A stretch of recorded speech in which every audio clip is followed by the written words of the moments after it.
What is heartbreak? How do you process and heal from heartbreak in a healthy way? That's what I'm talking about this week on Let's Talk About Mental Health, the weekly podcast full of practical advice for better mental health.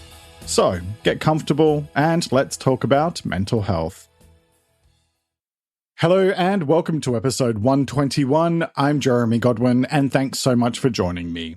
This week I'm talking about heartbreak, and I'll be covering what heartbreak is, why understanding it matters, and how to heal from heartbreak. So, let's talk.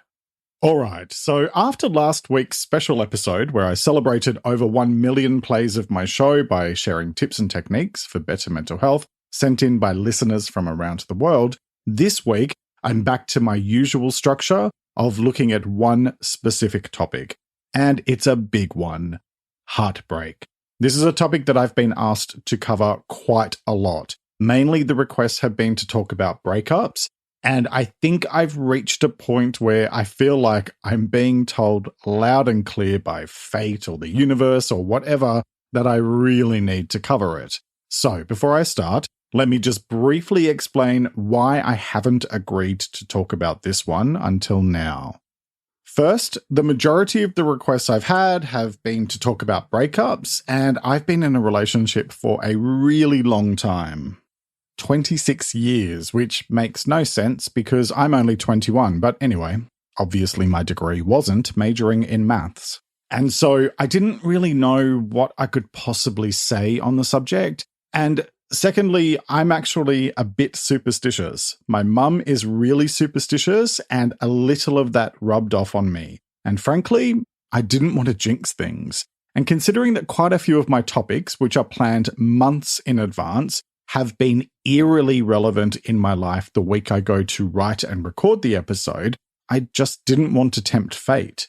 But the more I thought about it and the more the requests kept coming in, the more I realized that I might not feel that I can talk about breakups specifically, but I can most definitely talk about heartbreak because it's an almost universal experience that most of us, if not all of us, have experienced at some point in our lives and probably will again.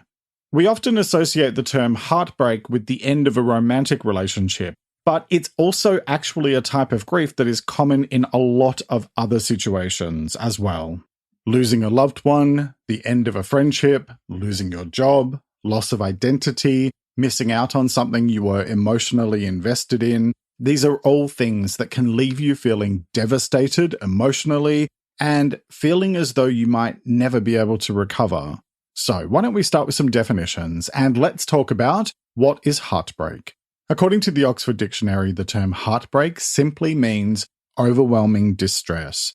That definition keeps its meaning quite broad, which is a good thing because it's possible to feel distressed by many different circumstances in life.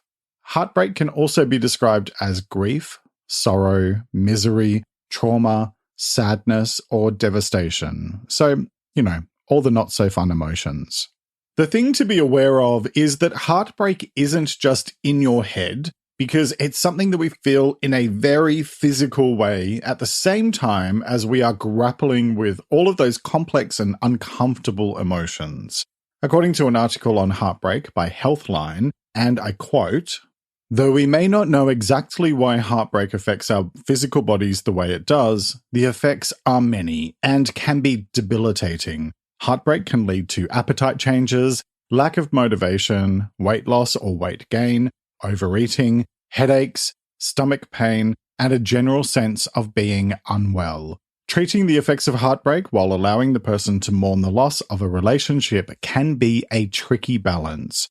Depression, anxiety, and withdrawal from friends, family, and usual activities are some of the most common emotional reactions to heartache." And you'll find that article linked in the transcript at letstalkaboutmentalhealth.com.au/episodes.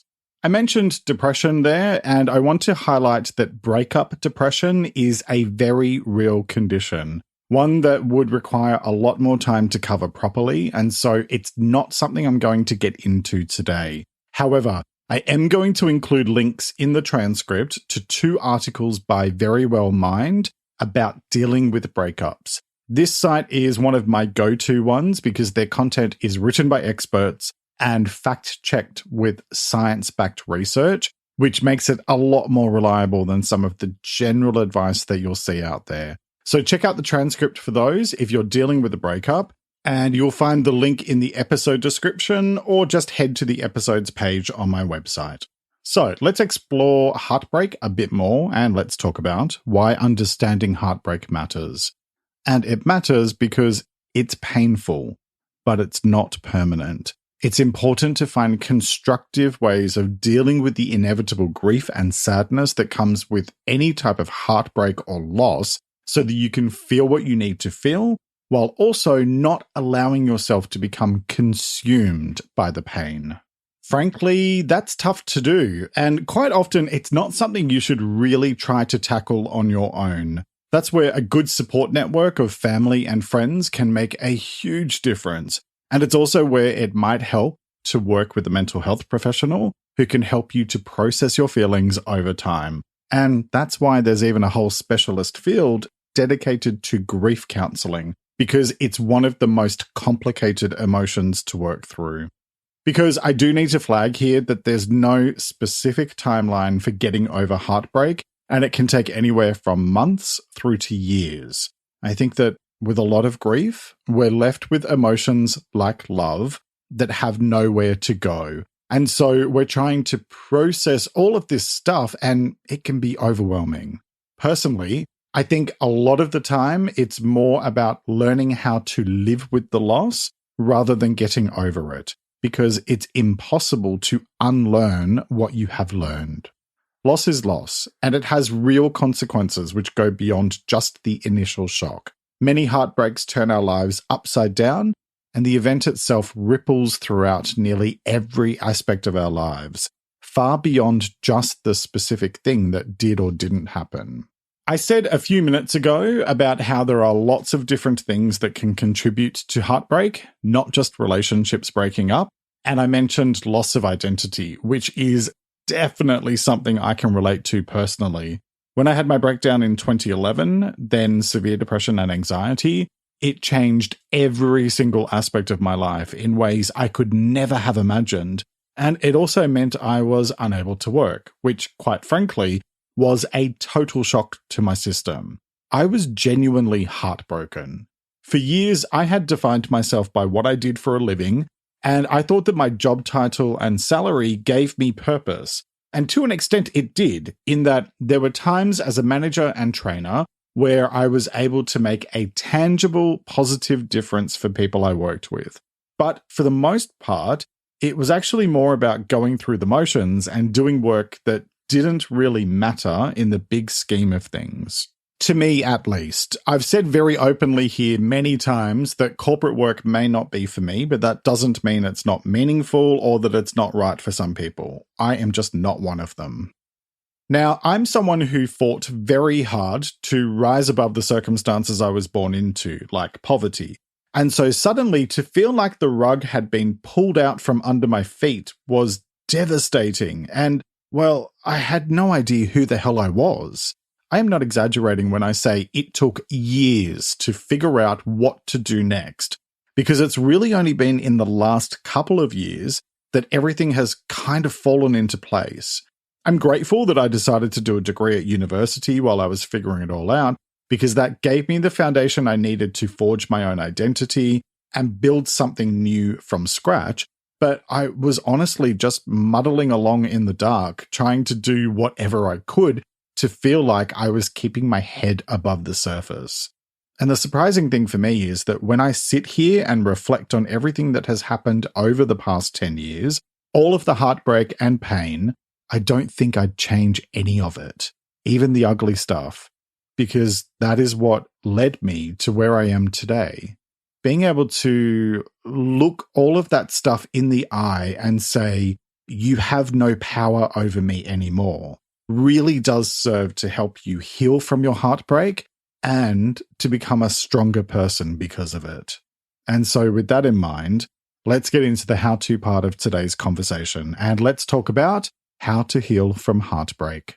All right, so I have lots of how-to items this week, so get ready. Let's start with the biggest one, which is feel what you need to feel. Your feelings are valid, and don't let anyone or anything tell you otherwise. We all feel things in our own unique ways, based on our individual wants and needs. And so nobody has the right to tell you how to feel about something. And at the same time, you need to give yourself permission to feel what you need to feel. It's like with the pandemic. We've all experienced loss in many different shapes and forms over these past 2 years, whether that's losing a loved one or feeling the loss of our ability to get on with life without constantly looking over our shoulder or worrying about our exposure. There is a very vocal minority of people who seem to think that we should all just shut up and get on with life, and those people are very welcome to practice their own advice and shut the hell up. Human beings have feelings, and our feelings are based on our wants and needs, which I discussed in episode 28 about feelings. So if you're feeling heartbroken over something or someone, then that's nobody's business but your own. Which leads to my next point. Process your feelings, because just ignoring them doesn't work. Take the time to work through them. You might find journaling helpful, as well as talking with people you trust. And as I said earlier, it would also be very helpful to work with a professional, like a counselor or therapist, to explore things in a more objective way. Friends and family are lovely and wonderful, but they can never give you 100% objective advice because they care about you on a personal and intimate level. And that actually leads to the next point. Look at your feelings objectively. Because often we focus on the situation and our ego makes it all about us, something I discussed in episode 68 about ego. Whereas most things that other people do are about them, not you. For example, if someone broke up with you, that's about them and their needs and choices. It's very likely not actually about you. Of course, it might feel personal, but trust me, it's not. Think of a time in your own life where you've needed to make a change. How much of it was because of what you wanted or needed versus how much was about the other person? Honestly, it's probably not about you, so let it go. Okay, next, don't let yourself become lost in your feelings. And that's a nice way of saying don't wallow. Because if you completely lose yourself, then it can be hard to pull yourself out of it.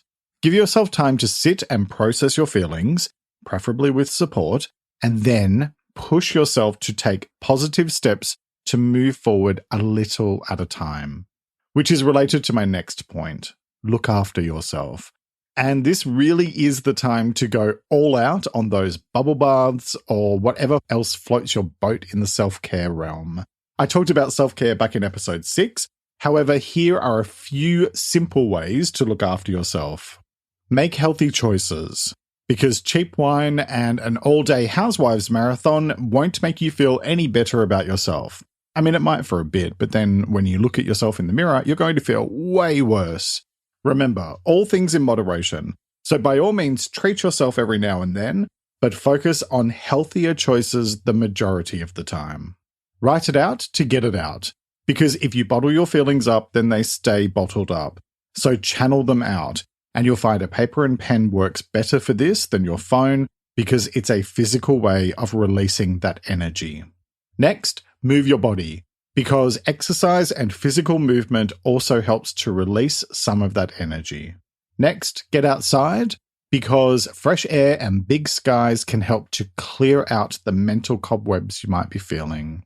Create new routines. If your old routines are painful, mix it up and create new ones to complement the old. You don't have to reinvent yourself totally, and in fact, I don't think that's healthy either. It's about mixing it up. And do one thing every day that makes you feel good. Try new things and learn new skills. Read a book, plant a tree, do one random act of kindness, no matter how small. Whatever it is, do something that is just for you that makes you feel good. All right, so moving on from self-care, my next point is don't torture yourself or play what if. And this one is probably mainly about breakups, but it applies to a lot of heartbreaking situations. It can be so easy to start going over and over things in our mind and trying to identify what we could have done differently, but that won't change anything. What if doesn't get you anywhere because what's done is done, and the only healthy option is to make your peace with it so that you can move forward. Oh, and if you are dealing with a breakup, and that includes friendship breakups, then please do not torture yourself by repeatedly calling or texting or sitting for hours and scrutinizing every tiny little detail of their social media. Instead, use that time to do my next point, which is focus on moving forward rather than moving on. Learning how to process heartbreak and loss isn't a race, and it isn't something you can just tick off your to-do list once you've followed a set of specific steps. Sorry, but human beings just don't work that way. Moving on means trying to get over something, and I don't like that expression because it feels like it misses the whole point of loss, to process it and accept it, because that is what helps you to move forward, having learned whatever you need to learn from what did or didn't happen. And that is how you grow. And of course, that takes time, which, funnily enough, leads to my next point. Give yourself time. Because grief has no timetable, so you have to give yourself time. Something I discussed in the grief episode, which was episode 26.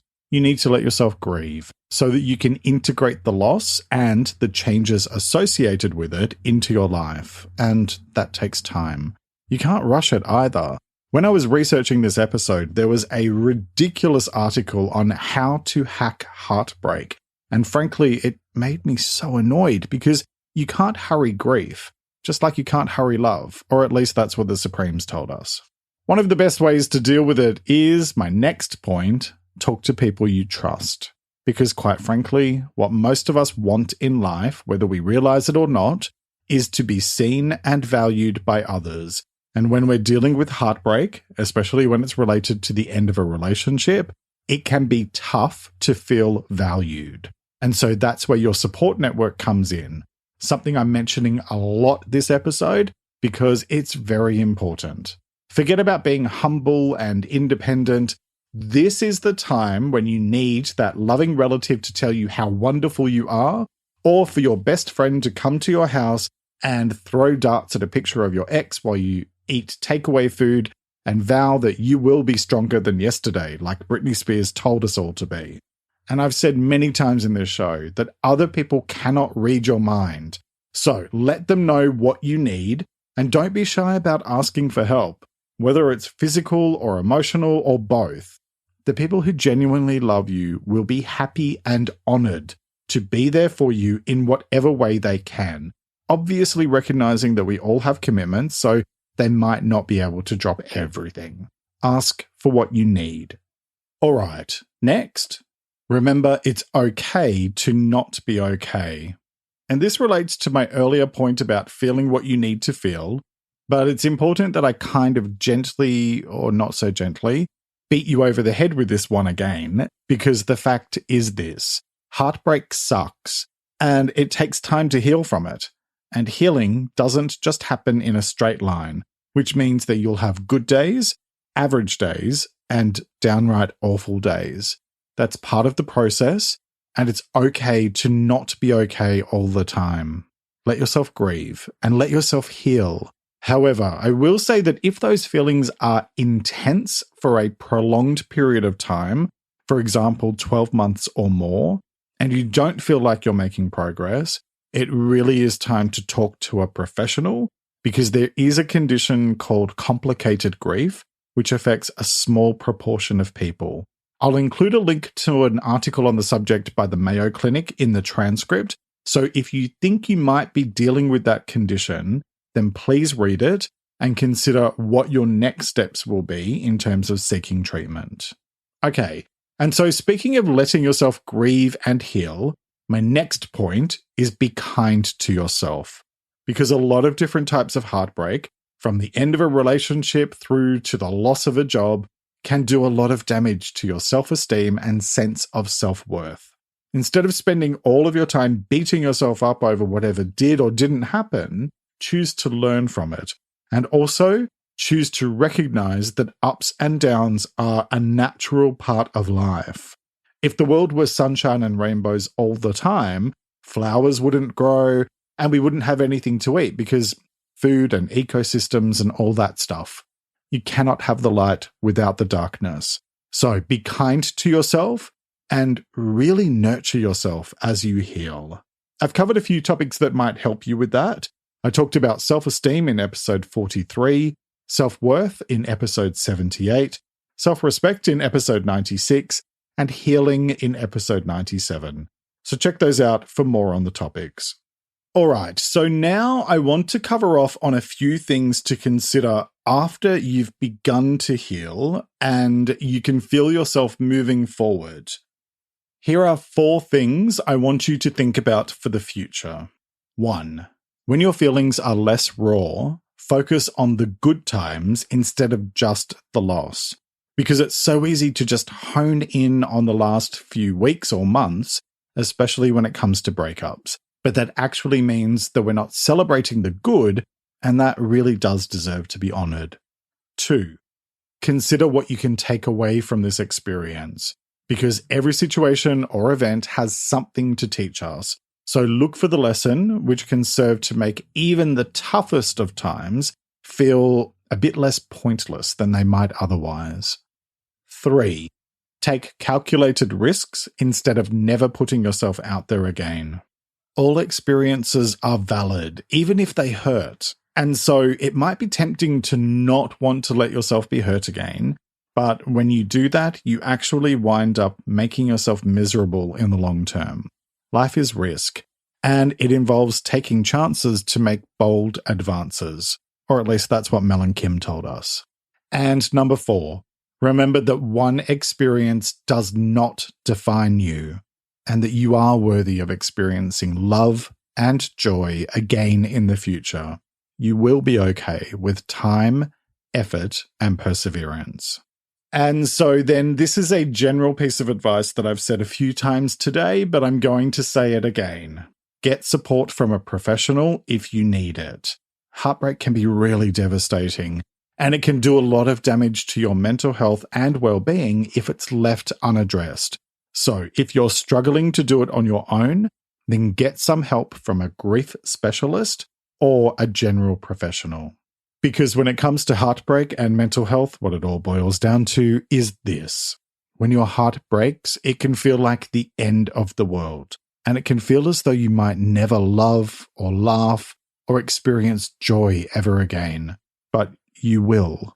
Of course, it's not a great thing to have to go through, but we all go through it at some point or another for a range of different reasons. And with time, you will emerge feeling stronger than ever. Choose to give yourself time to feel what you need to feel and be kind to yourself so that you can slowly begin to heal little by little. The choice is yours, as it is with all things related to your well-being. So, what choice will you make today? Each week I like to finish up by sharing a quote about the week's topic, and I encourage you to take a few moments to really reflect on it and consider what it means to you. This week's quote is by an unknown author, and it is, "Sorrows are our best educators. We can see further through a tear than through a telescope." Let me repeat that. Sorrows are our best educators. We can see further through a tear than through a telescope. All right, that's nearly it for this week. Next week, I'll be talking about people-pleasing. In my February update to my official supporters on Patreon, I had a bit of a laugh about the fact that I have had so many requests to talk about breakups, and then finally decided to cover it, and just happened to slot the topic in the week before I had planned to talk about people-pleasing. Although I'm definitely glad I talked about heartbreak today because it felt quite cathartic. Anyway, the point is that sometimes we can find ourselves giving in to what other people want or need from us, even when it isn't necessarily in our best interests. And it can be something that's quite common for people who had challenging childhoods or who just find it generally hard to say no or be assertive. Two topics I've discussed before in episode 105 and episode 45 respectively. I've definitely got some people-pleasing tendencies, so I want to dig into the topic and try to better understand it. So next time I'll be talking about what people-pleasing is, why understanding it matters, and how to manage people-pleasing tendencies in a healthy and balanced way. I hope you'll join me for that episode, which will be released on Sunday the 13th of March 2022. And catch my latest YouTube video on Wednesday over on my Better Mental Health channel. You'll find it linked in the episode description. Or head to letstalkaboutmentalhealth.com.au, where you can also join my mailing list for my free weekly newsletter. And you'll find my website linked in the episode description as well. And as always, find me on Instagram at LTA Mental Health, where I post extra content throughout the week. Thank you very much for joining me today. Look after yourself and make a conscious effort to share positivity and kindness out into the world, because you get back what you put out. Take care and talk to you next time.